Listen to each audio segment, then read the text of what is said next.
So this is a single stage Colorado adapted to take a 770 style nozzle. I'm just making this video because I didn't know how to pull one apart until I pulled it apart. So I've removed the reverse linkage, detached my water flow that goes into the engine, and on my steering I've just pulled that off so it's not connected on the inside. Then there are 6 bolts around the outside to undo, and then the whole thing slides off like that, and you got the tailpipe, the nozzle and the bucket all together, and then you can get into the unit. This Colorado's got a Southern Jet bullet impeller in it, so may look slightly different to the original ones, but I put this in. The original ones have just got a longer chrome sleeve and the impeller sits a bit further in, but I just bought a new chrome sleeve, cut it to length. Yeah, now that's undone, you can pull the guts out. This nut, as well as the one on the other end, well at least on this jet unit anyway, is an odd size. It's 1 1/8, which is about 28-29 mil, I think. I've managed to find a socket, but I've just been using a crescent, which is easy enough.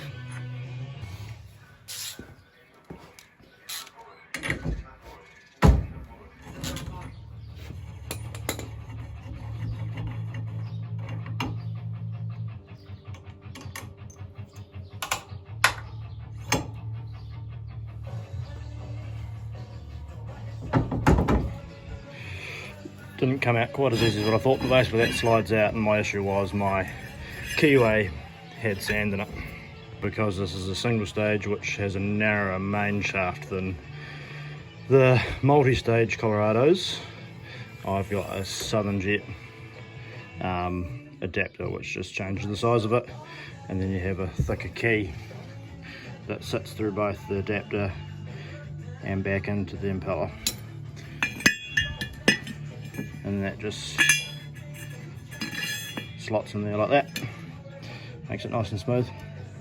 The next bit to come out, which is a bit tricky to see, is the mechanical seal, or the carbon seal, which pushes on the side of the jet unit to stop water going through into the engine bay.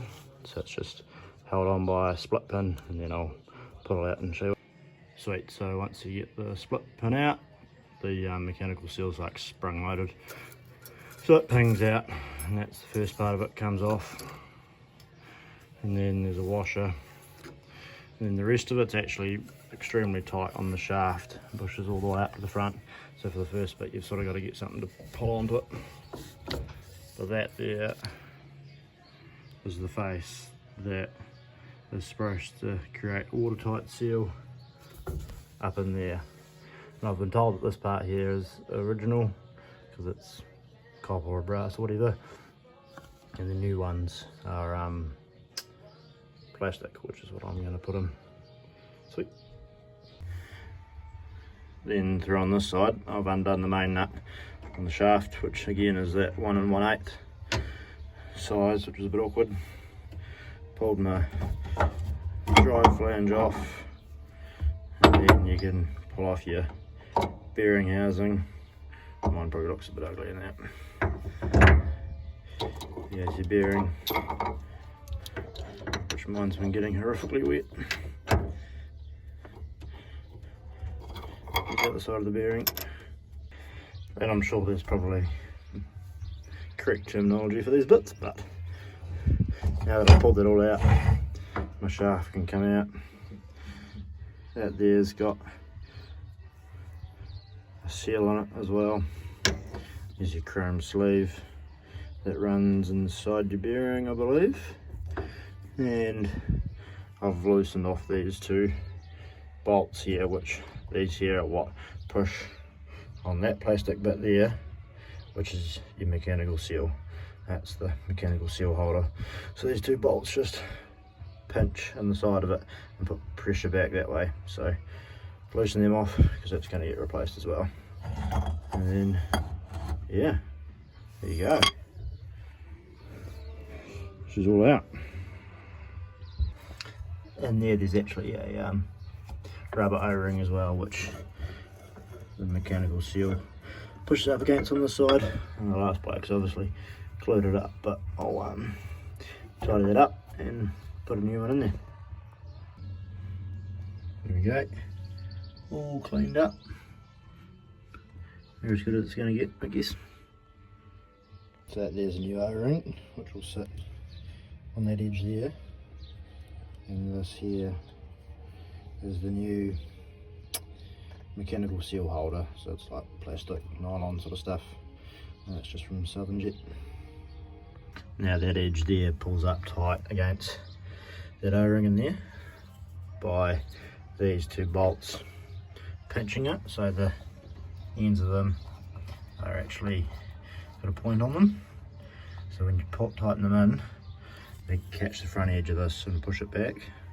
What you actually have to do is put a couple of grooves in it for those bolts to come in. Don't quite know why they don't do that. Southern Jet, maybe these are at different positions on different units, but yeah, pretty easy to do, just a wee round file.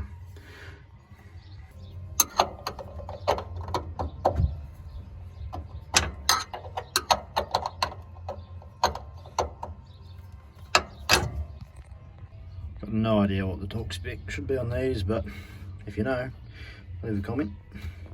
Now I've just put everything all back together, re-greased my bearing, and yeah, just put it all back together in the same order. Made sure everything was clean and put in grease. Now to put the other side of the mechanical seal on. This bit goes in first, and it goes in that way, and it's really snug on the shaft up the front. So I've just smeared a tiny wee bit of CRC on the inside edge of it, but I've been told you got to be very careful not to fuck with that front face there, because that's what does your seal. So I've pressed that in there nice and hard in that plastic holder that came in from the other side, and I've given it a real good wipe with a real clean rag, just so the surfaces are all nice and clean. And then this bit here goes on next, followed by that, and then you put the split pin through the hole. There we go, all in. So hopefully it doesn't leak now.